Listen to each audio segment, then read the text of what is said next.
앞에서는 웃는 얼굴로 인사를 하시는데 인상이 펴지지 않는 분도 계신 것 같아요. 하지만 이 시간은 인상을 펴셔야 됩니다. 왜냐하면 하나님께 예배를 드리기 위해 나온 자리이기 때문입니다. 나를 위해 나온 게 아니고 하나님의 영광을 드러내기 위해 나왔습니다. 제가 지난주에 전화를 한 통 받은 게 있는데요. 어떤 분이 이런 말씀을 하셨습니다. 배를 타고 멀리 떠나게 되는데 적어도 6개월에서 1년 정도 걸리게 된답니다. 그런데 요즘은 인공위성이 잘 활동적으로 움직이기 때문에 어느 곳을 가도 우리나라 방송을 다 볼 수가 있대요. 그래서 언제든지 설교를 듣고 싶으면 기독 채널에 들어가서 듣곤 하는데 요즘 들어서 갑자기 일부 국가에서 전파 방해를 하기 시작한다고 합니다. 무슨 이야기인가 하면 인공위성에서 내려오는 전파를 받지 못하게 방해하는 그런 나라들이 있어서 그쪽에 가면 깜깜하대요. 아무것도 들을 수가 없답니다. 물론 배 안에서 이루어지는 것은 다 보고 듣고 하겠지만 세상 소식을 다 끊어버릴 수밖에 없는 때가 있게 되느라고. 그래서 혹시 목사님 설교했던 거 그거 녹음해 놓은 거 있으면 좀 주실 수 없는가 하는 이야기였습니다. 하나님의 말씀을 듣고는 싶지만 듣지 못하는 그런 때가 있음을 그들을 통해서 또한 깨닫게 됩니다. 요즘 우리가 요한복음을 살피다 보니까 그것도 하루 이틀이라야지 매주마다 이 말씀을 듣다 보니까 좀 지루해졌을 것 같아요. 요한은 그래도 백발이 성성한 나이에 뭔가 전해주고 싶어서 예수님은 이런 분이라고 전하고 있지만 우리는 이미 배웠고 또 듣고 또 듣다 보니까 지루할 수도 있겠습니다. 그러나 듣지 못하는 사람들, 듣고 싶어도 듣지 못하는 사람들이 있음을 기억하며 오늘도 귀를 좀 기울였으면 좋겠습니다. 세상에서 제일 중요한 것은 무엇일까요? 물론 우리는 교육을 잘 받아서 소일문답 1번을 금방 떠올립니다. 사람이 제일 되는 목적이 무엇인가? 그 질문에 대답하기를 사람의 제일 되는 목적은 하나님을 영화롭게 하는 것과 영원토록 그를 즐거워하는 것이라. 우리는 그렇게 배웠습니다. 그런데 정작 우리에게 어김없이 다가오는 질문이 뭔가 하면 그건 소요리문답 아니냐? 소요리문답이 아니면 달리 대답할 것이 따로 있다고 생각하는 겁니다. 그럼 소요리문답이 아니라면 뭐라고 답을 하실 수 있을까요? 많은 사람들이 이렇게 답변을 합니다. 돈 버는 일이라. 뭐니 해도 머니가 최고다. 그런 말이 생겨날 정도입니다. 왜냐하면 돈만 있으면 밥도 먹고 옷도 사고 집도 사고 의식주 문제가 다 해결됩니다. 세상에 돈으로 안 되는 것이 뭐가 있나? 돈이 중요한 것은 사실입니다. 그런데 돈이 최고로 중요한 것 같지는 않아 보입니다. 돈만 있다고 행복이 찾아오는 것은 아니라는 것이 요즘 들어서 우리 주변에 들려오는 뉴스들입니다. 그러다 보니까 요즘은 돈보다는 가정에 더 그 가치의 무게를 두는 사람들이 늘어가게 되었습니다. 행복 추구권, 식구가 있고 가족이 있는 것, 그리고 가정이 화목한 것, 친구와 이웃들에게 인정받고 존중받는 것 역시 중요합니다. 아니 때로는 가족의 평안을 위해서 교회에 나오는 사람도 있다고 그럴 정도입니다. 그러니까 가족이 대단히 중요한 시대에 우리가 살고 있습니다. 이처럼 인생살이에는 인간의 사람이 아주 중요합니다. 그런데 다른 사람들은 또 이런 생각도 합니다. 그것만 가지고는 안 돼. 그래서 건강이 중요하다는 생각을 하기도 합니다. 현대는 건강에 많은 관심을 갖는 그런 시대입니다. 육체적, 정신적인 건강의 조화를 통해서 행복하고 아름다운 삶을 추구하려고 하는 삶의 유형이나 문화, 웰빙이 강조되는 그러한 시대입니다. 웰빙에 대해서 의학사전에 보면 몸과 마음의 편안함과 행복을 추구하는 태도나 행동이라 그랬고, 백과사전을 찾아보니까 물질적 가치나 명예보다 건강한 심신을 유지하는 삶을 행복의 척도로 삼는 것이라 그렇게 정의하고 있습니다. 그러니까 그거는 쉽게 말하면 복지입니다. 행복의 추구입니다. 아니, 더 쉽게 표현하면 안녕이라고 해야 할 것입니다. 우리가 인사를 그렇게 하잖아요. 뭐라고요? 안녕하세요. 행복한가? 그렇게 표현할 수 있을 것입니다. 아니, 어떤 때는 건강한가? 그렇게 묻는 인사일 수도 있습니다. 나라마다 다 이것을 추구하기에 복지 정책을 만들어냅니다. 우리나라가 엄청 잘 사는 나라가 되었습니다. 언제 어느 순간에 10손가락 안에 드는 나라가 되어버렸습니다. 그래서 우리나라도 복지 정책이 아주 높은 수준을 향해서 올라가고 있습니다. 그럼에도 복지 정책은 이제 겨우 100위권 내에 들어가는 나라에 속합니다. 100위권 내에 들어섰는데도 무슨 얘기가 들려오는지 아세요? 우리들끼리 하는 얘기가 우리나라는 돈 퍼다 어디 쓰는지 모르겠대요. 복지하는데 다 쓴다는 거예요. 나라가 망하지 이러다가 그런 얘기도 나옵니다. 그런데 역으로 뒤집어 놓고 보면 그것을 잘하는 정치가 행복하게 만드는 정치이고, 그거를 잘하는 정책이 행복을 끌어올리는 정책입니다. 세계적으로 유명한 칼럼니스트들이 조사를 좀 많이 합니다. 당신은 행복합니까? 얼마나 행복하다고 생각하십니까? 그때 행복하다고 느끼는 사람이 우리나라에 얼마나 있을까요? 우리나라는 대관절 잘 사는 나라 10위권 내에 들었는데 행복하다고 느끼는 것은 몇 등이나 하고 있을까요? OECD 국가, 그래도 살만한 나라라고 하는 그 수준 안에서 꼴찌에서 몇 번째 합니다. 돈은 많아지고 잘 살기는 되었는데 행복하다고는 못 느끼는 게 우리나라 사람들입니다.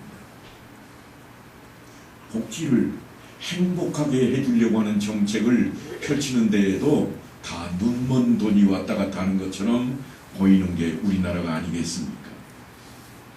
그런데 정작 중요한 것은 아직 남아 있습니다. 그것이 뭘까요?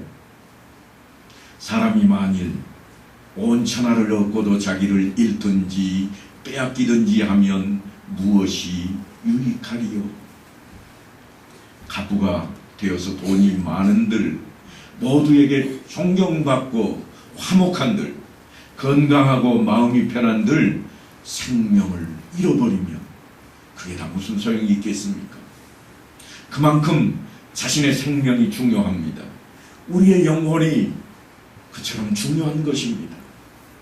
재물의 부유함도, 일신의 명예도, 그토록 안달이 나 있는 권세도, 건강마저도 언젠가는 사라지는 것입니다. 육신의 죽음과 함께 안개처럼 사라져버리고 맙니다. 그러나 사라지지 않는 것이 있습니다. 그게 뭔가 하면 우리의 영혼입니다. 한번 죽는 것은 사람에게 정해진 것이요 그 후에는 심판이 있으리라.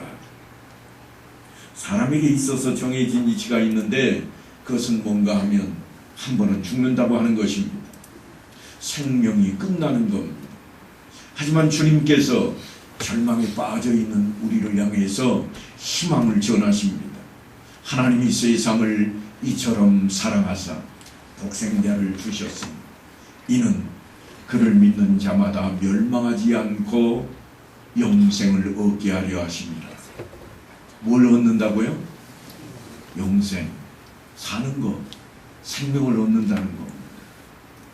생명을, 그것도 영원한 생명을 주시겠다고 약속을 하고 있습니다. 영생에 대한 비밀과 신비가 그렇게 드러납니다. 아주 놀랍습니다. 그것 때문에 하나님께서 그 아들을 세상에 보내셨다고 그럽니다. 하나님이 그 아들을 세상에 보내신 것은 세상을 심판하려 하심이 아니요 그런 말미암아 세상이 구원을 받게 하려 하심이라. 그런데 누가 영생을 얻게 되는가 하면 말씀대로 그를 믿는 자입니다. 믿음. 사도 바울은 그 믿음에 대한 이야기를 이렇게 설명합니다. 믿음은 들음에서 나며 들음은 그리스도의 말씀으로 말미암았느니라. 많이 들었던 말씀이죠. 무엇을 근거로 삼고 이렇게 설명하고 있는가 하면 주님께서 직접 하신 말씀이 있습니다. 내 말을 듣고 또 나 보내신 이를 믿는 자는 영생을 얻었고 심판에 이르지 아니하나니 사망에서 생명으로 옮겼느니라. 믿는 자는 영생을 얻었고, 믿으면 나중에 영생을 얻는 것이 아니라 이미 믿기만 하면 영생을 얻었다고 선언하고 계십니다. 이미 영생을 얻은 것뿐만 아니라 심판을 면제받게 되었다는 말씀까지 더하고 있습니다. 엄청난 이야기입니다. 놀라운 이야기입니다. 사도 바울은 그 믿음의 과정에 대해서도 이야기를 빼놓지 않습니다. 누구든지 주의 이름을 부르는 자는 구원을 받으리라. 그런즉 그들이 믿지 아니하는 자를 어찌 부르리요? 듣지도 못한 이를 어찌 믿으리요? 전파하는 자가 없이 어찌 들으리요? 보내심을 받지 아니하였으면 어찌 전파하리요? 말이 길어졌습니다만 전파하는 사람이 있어야 듣게 되고 들어야 알게 되고 알아야 믿게 되고 그런 절차적인 이야기를 지금 설명하고 있습니다. 거기에 누가 필요하다는 이야기일까요? 우리가 필요하다는 거예요. 거기 요소마다 우리가 필요하다는 겁니다. 어떤 사람은 전파하는 자리에, 어떤 사람은 전하는 자리에, 어떤 사람은 듣는 자리에, 아니 우리 모두는 다 믿는 자리에 있어야 된다고 지금 사도 바울은 그렇게 말씀하고 있습니다. 믿는 자만이 예수님을 구주라 부를 수 있기 때문입니다. 무엇을 믿는가 하면 네가 만일 내 입으로 예수를 주로 시인하며 또 하나님께서 그를 죽은 자 가운데서 살리신 것을 내 마음에 믿으면 구원을 받으리라. 사람이 마음으로 믿어 의에 이르고 입으로 시인하여 구원에 이르느니라. 이것이 문제입니다. 믿음이 없이는 영생을 얻을 수가 없다는 겁니다. 무엇을 믿지 않으면? 예수를 믿지 않으면. 그래서 등장하는 것이 뭔가 하면 예수님의 신성 문제입니다. 믿을 만한 거냐? 정말 믿을 만한 신이냐는 거예요. 누가? 예수님. 그래서 신성 문제가 오늘 본문에도 등장을 하는 겁니다. 예수님을 하나님으로 믿어야 할 것인데 유대인들에게 예수님의 신성 문제가 예수님을 믿지 못하게 하는 걸림돌이 되어버렸습니다. 나와 아버지는 하나이니라 하신데 유대인들이 다시 돌을 들어 치려 하거늘 나와 하나님은 하나라. 그러니까 어떻게 되는 거예요? 신성 모독이라. 신성 모독하는 자는 돌로 쳐 죽여야 되는 겁니다. 그래서 예수님께서 돌을 들고 있는 그들에게 한 말씀을 하고 있습니다. 내가 아버지로 말미암아 여러 가지 선한 일로 너희에게 보였거늘 그 중에 어떤 일로 나를 돌로 치려 하느냐? 내가 아버지로 말미암아 내가 하나님 때문에 너희에게 선한 일들을 많이 보이지 않았느냐? 기적을 보지 않았느냐? 그 이야기입니다. 그런데 유대인들 정신세계 속에 무엇이 가득 채워져 있는가 하면 이겁니다. 성경에 나온 대로 하나님은 뭘까요? 한번 따라서 하십시다. 하나님은 영이시니. 사람이라는 거예요? 아니라는 거예요? 아니라는 거예요. 하나님은 사람이 아니야. 그러니까 사람이 자기가 하나님과 같다고 하는 것은 다 뭐예요? 신성모독이에요. 감히 하나님을 네가 모독하고 있다. 유대인들이 그 마음을 품고 있는 겁니다. 말씀의 근거에서. 그래서 그들이 당연하다는 듯이 이렇게 대답을 합니다. 선한 일로 말미암아 우리가 너를 돌로 치려고 하는 것이 아니라 신성 모독으로 인함이니 네가 사람이 되어 자칭 하나님이라 함이로다. 하나님은 영이신데 네가 어찌 하나님이야? 너 하나님을 지금 모독하고 있어. 그래서 우리가 죽여야 되겠어. 신성 모독이라는 겁니다. 너는 사람이 아니냐? 사람이면서 어찌 하나님이라고 하느냐? 가당치도 않다는 겁니다. 그래서 주님께서 다시 하시는 말씀입니다. 본문으로 가보겠습니다. 너희 율법에 기록된 바 내가 너희를 신이라 하였노라 하지 아니하였느냐? 뜬금없는 이야기 같지만 예수님께서 율법을 근거로 그들에게 말씀을 하고 계십니다. 아삽의 시편을 보면 이런 내용이 있습니다. 뭐라고 되어 있는가 하면 내가 말하기를 너희는 신들이며 다 지존자의 아들들이라 하였으나 그러나 너희는 사람처럼 죽으며 고간에 하나같이 넘어지리로다. 시편 82편에 있는 말씀입니다. 너희는 신들이다. 그런데 너희가 지존자의 아들이지만 사람처럼 다 죽을 것이다. 그러니까 신이라는 거예요. 사람이라는 거예요. 갈피가 안 잡히는 이야기를 하고 있습니다. 그들이 시편을 인정하는데요. 왜 그런가 하면 율법에 있는 말씀이기 때문입니다. 하나님께서 모세를 신과 같이 여기겠다고 했던 말씀이 있습니다. 출애굽기 7장에 가면 여호와께서 모세에게 이르시되 볼지어다 내가 너를 바로 앞에 신같이 되게 하였은즉 내 형 아론은 내 대언자가 되리라. 하나님께서 모세를 무엇과 같이 여기겠다고요? 신과 같이 여기겠다고 그런 말씀이 있는 겁니다. 율법을 그렇게도 중요하게 여기고 있는 그들이 율법을 지금 모르고 있는 이야기를 하고 있는 거예요. 하나님은 영이시니 이 말씀만 있는 게 아니다. 예수님께서 지금 그렇게 그들에게 그 근거를 제시하고 있습니다. 너희가 잘 아는 율법을 들춰보고 말해라. 출애굽기를 좀 봐라. 너희가 그렇게도 존중하는 모세의 글을 읽어보라는 겁니다. 그리고 하시는 말씀이 성경은 배하지 못하나니 하나님의 말씀을 받은 사람들을 신이라 하셨거든. 하물며 아버지께서 거룩하게 하사 세상에 보내신 자가 나는 하나님의 아들이라 하는 것으로 너희가 어찌 신성 모독이라고 하느냐? 그래도 못 믿겠느냐? 이런 말입니다.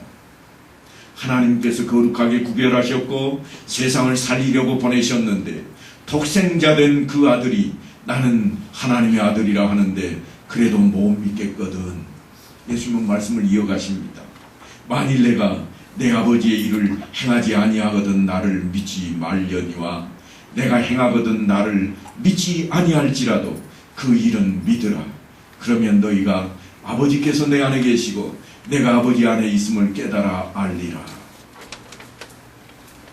여기는 아주 심오한 신학이 숨어있는 내용입니다. 요한복음이 뭐라고 그랬어요? 신학이라 그랬잖아요. 여기 보면 내가 아버지 안에 내가 있다 이 말은 삼위일체를 지금 제시하고 있는 내용입니다. 그러니까 우리가 삼위일체 설명하려고 그러면 참 어렵습니다. 한 분이신데 어떻게 셋일까? 셋인데 어떻게 한 분일까? 예수님은 그것을 단박에 이렇게 설명합니다. 아버지 안에 내가 있고 내 안에 아버지가 있다. 그리고 우리에게 너희 안에 내가 있을 것이라 그렇게 말씀하시면서 성령도 너희 안에 거하게 될 것이라 삼일체를 그렇게 아주 쉽게 풀이해버리십니다. 요즘 우리야 요한복음이 있으니 얼마나 쉬운 줄 모릅니다. 예수님이 지금 신성 모독하고 있나요? 아니잖아요. 우리는 알아요. 뭐 때문에 알죠? 이미 우리는 요한복음을 통해서 배우고 익혔으니까 압니다. 그런데 유대인들은 요한복음이 있었을까요? 그들에게 아직 없습니다. 예수님 당대에도 요한복음은 없습니다. 예수님께서 가르치시고 제자들을 이끌고 다닐 때 마태복음도 마가복음도 누가복음도 아무런 복음서가 없습니다. 그러니 예수님은 이런 분이라 아무리 떠들어도 자기들 기준으로밖에 볼 수가 없습니다. 척하면 삼천리라고 하나님이 세상을 이처럼 사랑하사 독생자를 주셨으니 이는 그를 믿는 자마다 멸망하지 않고 영생을 얻게 하려 하심이라. 성경 어느 구절이에요? 요한복음 3장 16절. 유치부 아이들도 다 알아요. 요한복음 3장 16절 노래까지 나와 있어요. 이렇게 지천에 깔려있는 말씀, 영생이 있다고 하는 독생자 예수 그리스도에 대한 말씀이 있어서 우리는 다 하나님이라고 인정하고 있지만 지금 본문에 등장하는 유대인들에게는 신성 모독으로 들리고 있는 겁니다. 그러니까 우리가 이 글을 읽을 때는 정말 답답하고 미칠 지경이라고 표현해도 틀리지 않을 겁니다.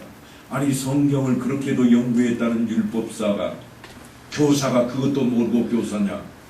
그럴 수 있을 겁니다. 너무나도 쉽고도 간단합니다. 우리에게는 하나님께서 보내신 일을 믿는 것이 하나님의 일입니다. 우리는 그래서 그걸 알고 있습니다. 하지만 당대 유대인들은 그렇지 못했습니다. 본문에 주님께서는 대단히 중요한 말씀을 꺼내놓고 있습니다. 하나님의 말씀을 받은 사람들을 신이라 하셨거든. 율법에 있는 이야기를 꺼내어서 그들이 율법을 믿는 대로 이 말씀도 이해하도록 돕고 있는 겁니다. 하나님의 말씀을 받은 사람은 신이라. 엄청난 말씀입니다. 하나님의 말씀을 받았다고 하는 것은 그 말씀을 듣고 배워서 실천하는 것을 말합니다. 받았다. 이게 강조되는 것이 어떤 한 단어가 있다고 그랬습니다. 한번 따라 하실까요? 아싸. 뭐였죠? 다 잃었어요? 잃어버려야 제가 또 할 말이 생기죠. 따라서 하십시다. 준행하다. 준행하다가 히브리어로 아싸입니다. 아싸 가오리?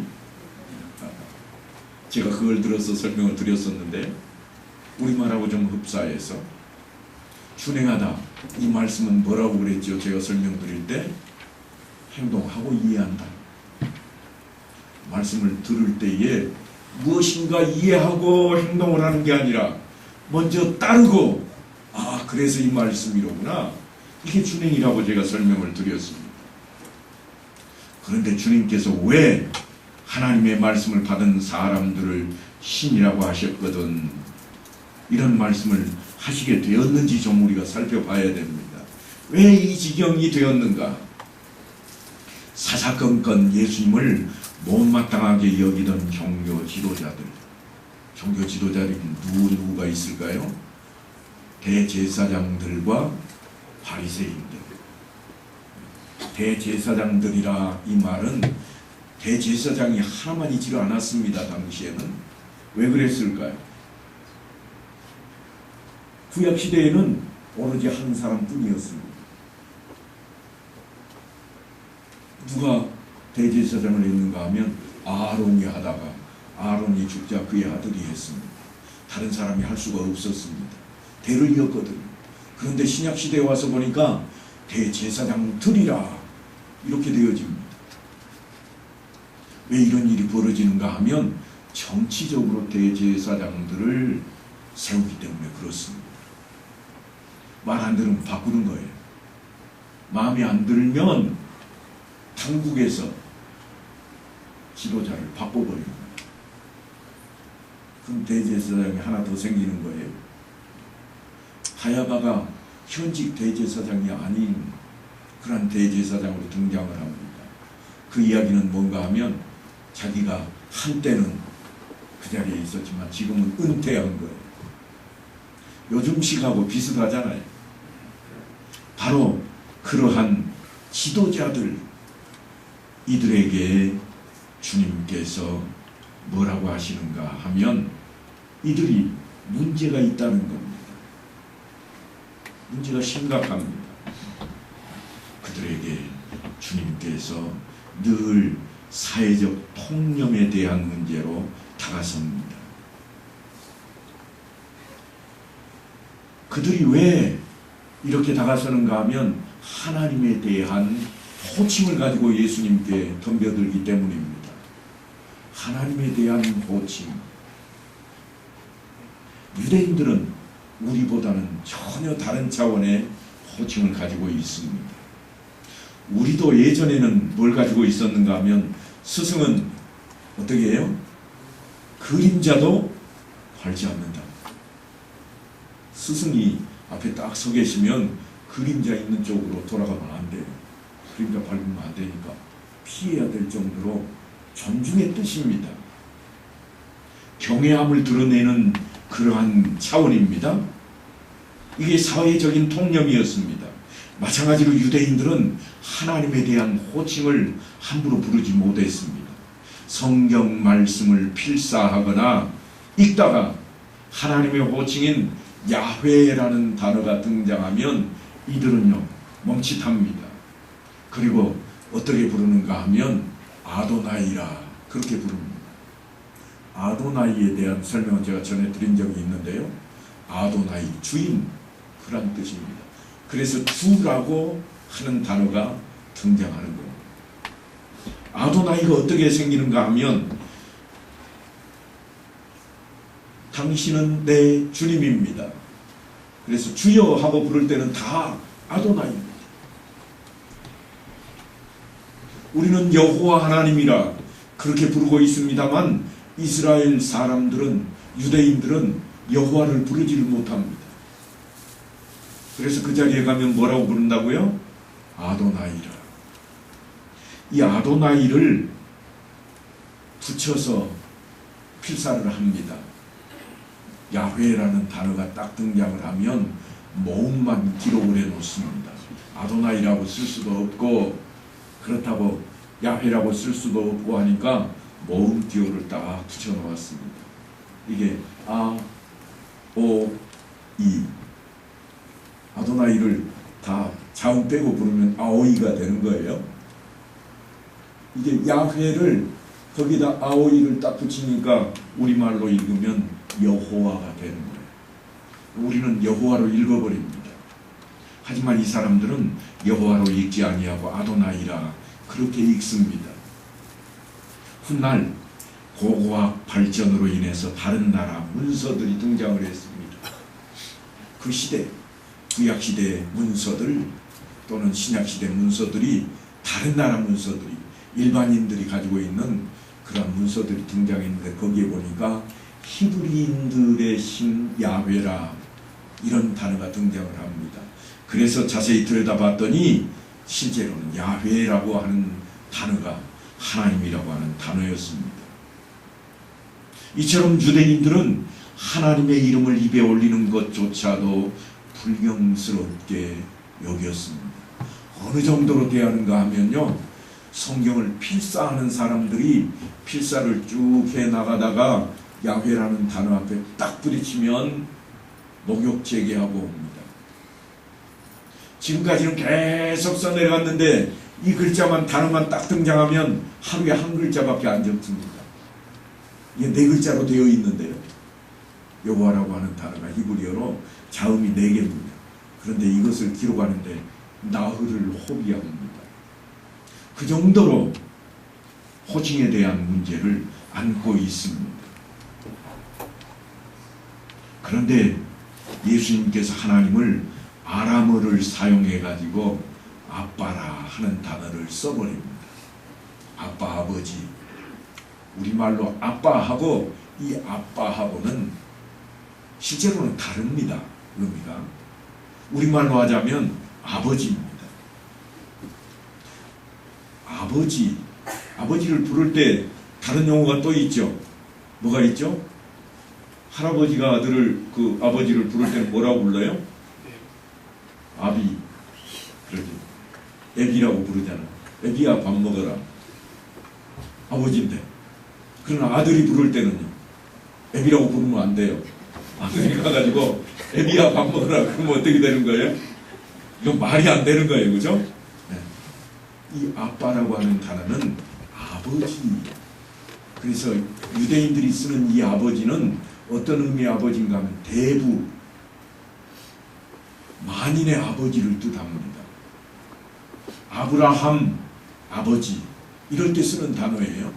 이게 아빠입니다. 그러니까 우리가 쓰는 아빠하고는 좀 달라요. 우리 애기가 쓰는 아빠네 그렇게 생각하시면 안 돼요. 아브라함이나 다시 말하면 믿음의 조상 아브라함을 부를 때 그들이 나의 아버지여 하고 부르면 그때 쓰는 단어가 아빠입니다. 이 단어를 지금 쓰고 있습니다.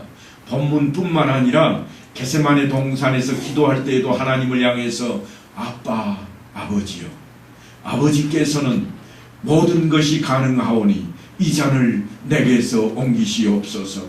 그러나 나의 원대로 마옵시고 아버지의 원대로 하옵소서. 지금 그러니까 하나님을 뭐라고 부르고 있는 거예요? 사람처럼 부르고 있는 거예요. 그래서 유대인들이 생각하니까 이 사람은 상종 못할 사람입니다. 감히 하나님을 사람으로 대하느냐. 그러고도 네가 온전하겠느냐 그겁니다. 사도 바울도 우리에게 하나님을 부를 때에 이렇게 가르치고 있습니다. 하나님의 영으로 인도함을 받는 사람은 곧 하나님의 아들이라. 너희는 다시 무서워할 종의 영을 받지 아니하고 양자의 영을 받았으므로 우리가 아빠, 아버지라고 부르짖느니라. 사도 바울이 누구 영향을 받았을까요? 예수님의 영향을 받은 거예요. 그래서 사도 바울도 아빠라고 하는 단어를 채용을 합니다. 하지만 유대인들은 달랐습니다. 신성 모독으로 인함이니 네가 사람이 되어 자칭 하나님이라 함이로다. 신성 모독이라고 하는 겁니다. 하나님을 아버지라고 부르고 자신을 하나님의 아들이라고 하는 것은 신성 모독에 해당합니다. 그래서 돌로 치겠다는 겁니다. 유대인이 아니었으면 그러지 않았을 겁니다. 왜냐하면 당시에 유대인이 아닌 사람들은 그렇게 부르니까요. 당시 이 유대 땅이 누구의 침략을 받아서 다스림을 받고 있나요? 로마. 로마에서는 황제를 뭐라고 부르겠어요? 황제는 신이에요. 그러니까 그 사람들을 향해서 돌로 치는 건 아닙니다. 지금 돌로 치는 것은 네가 유대인이 아니냐? 유대인은 하나님을 사람으로 여기는 자는 쳐 죽여야 되겠다는 겁니다. 예수님은 하나님 나라에 초점을 맞추어 놓고 계시지만 지금 이 유대인들은 그렇지 못합니다. 신성 모독에다가 초점을 맞추고 있습니다. 우리 말에 이런 말이 있습니다. 도가 타락하면 예만 남는다. 유대인들이 딱 그랬습니다. 하나님의 도에 대해서 주님은 율법을 들어 두 가지로 함축을 해놓았습니다. 첫째는 신명기에 있는 그대로 마음을 다하고 뜻을 다하고 힘을 다하여 내 하나님 여호와를 사랑하라. 둘째는 레위기 말씀을 따라서 내 이웃 사랑하기를 내 자신과 같이 사랑하라. 그러니까 지금 유대인들은 율법을 준수한다고 하면서 하나님의 도를 망각해버리고 있다. 예수님이 그렇게 보고 있는 겁니다. 그저 하나님 앞에 경건한 척 체면만 차리고 있다는 겁니다. 슬프게도 오늘날 우리의 모습과도 같아 보입니다. 그래서 주님께서 하신 말씀입니다. 만일 내가 내 아버지의 일을 행하지 아니하거든 나를 믿지 말려니와 내가 행하거든 나를 믿지 아니할지라도 그 일은 믿으라. 아무리 예수님이라고 할지라도 하나님의 일을 하지 않는다면 믿지 않아도 된다. 엄청난 말씀입니다. 하지만 하나님의 백성이라면 하나님의 일은 결코 믿어야 된다. 그래서 예수님께서 아버지의 영광을 드러내고 자신이 하나님의 아들이요 메시아인 것을 믿게 하시려고 보여주신 기적들, 그리고 마지막으로 자신을 대속제물로 드려 십자가에 돌아가시고 부활하실 것을 보고는 믿으라, 그런 이야기입니다. 그러면 너희가 아버지께서 내 안에 계시고 내가 아버지 안에 있음을 깨달아 알게 되리라. 이 말씀은 분명히 삼위일체를 시사하는 내용입니다. 예수님은 창조주 하나님과 일체가 되시는 분으로서 구속주로서 성부 하나님과 동등하신 그런 분이요 곧 하나님의 본체 형상입니다. 그래서 히브리서 기자가 이렇게 표현을 합니다. 우리 조상들에게 말씀하신 하나님이 이 모든 날 마지막에는 아들을 통하여 우리에게 말씀하셨으니 이 아들을 만유의 상속자로 세우시고 또 그로 말미암아 모든 세계를 지으셨느니라. 삼위일체 하나님 본체가 하나님을 드러내고 있습니다. 그리고 이어서 하는 말씀이 뭔가 하면 이는 하나님의 영광의 광채시요 그 본체의 형상이시라. 그의 능력의 말씀으로 만물을 붙드시며 죄를 정결하게 하는 일을 하시고 높은 곳에 계신 지극히 크신 이의 우편에 앉으셨느니라. 이 역사상 예수님보다 더 많은 기적을 행한 사람은 없을 겁니다. 예수님은 수많은 병자를 고치셨고 그것도 불치병들을 고쳐놓으셨습니다. 또 귀신들을 쫓아내셨습니다. 초자연적인 기적도 베푸셨습니다. 무리를 걸으셨다고 기록되고 있고 또한 풍랑을 잔잔하게 했다고 그렇게 증거하고 있습니다. 오병이어로 5,000명을 먹이는 기적도 보여주셨고 시각장애인과 기먹고 말 못하는 장애인도 고쳐주십니다. 38년씩이나 된 병자도 낫게 하셨습니다. 심지어는 죽었던 사람 세 사람을 살리는 일도 하셨습니다. 이처럼 엄청난 이적을 행한 사람은 아직까지 아무도 없습니다. 그리고 마지막으로 우리의 구원을 위해 십자가에 못 박히셨고 죽은 지 사흘 만에 다시 부활하심으로써 우리에게 소망을 주신 것뿐만 아니라 하나님의 아들이신 것을 증명하셨습니다. 그래서 예수를 믿는 것이 하나님의 일이라고, 그것이 영생의 길이라고 우리에게 증거하고 계십니다. 예수님을 믿으면 영원히 살고 예수님을 끝까지 거부하고 대적하고 믿지 않으면 영원히 죽게 되는 겁니다. 영생과 영벌은 예수님에 대한 믿음의 여부에 달려 있습니다. 오늘 말씀은 사실 너희를 신이라고 하였다고 하는 엄청난, 생뚱맞는 그런 말씀으로 시작하고 있지만 이 안에 담겨있는 내용은 뭔가 하면 예수를 믿으면 영생을 얻게 될 것입니다. 그렇지 않으면 영벌이 우리 앞에 있음을 이야기하는 겁니다. 사랑하는 성도 여러분, 이 세상에서 가장 중요한 일이 무엇일까요? 그것은 다른 게 아닙니다. 예수를 믿는 일입니다. 예수를 믿는 일보다 더 중요한 일은 없습니다. 왜냐하면 생명과 직결되어 있기 때문입니다. 천하를 얻는 일보다 내 영혼을 살리고 구원을 받는 일이 더욱 중요한 것입니다. 그래서 바라고 원하기는 하나님의 말씀을 받은 자답게 말씀 안에 살고 말씀대로 살아가는 우리 모두가 다 될 수 있게 되기를 간절히 축원합니다.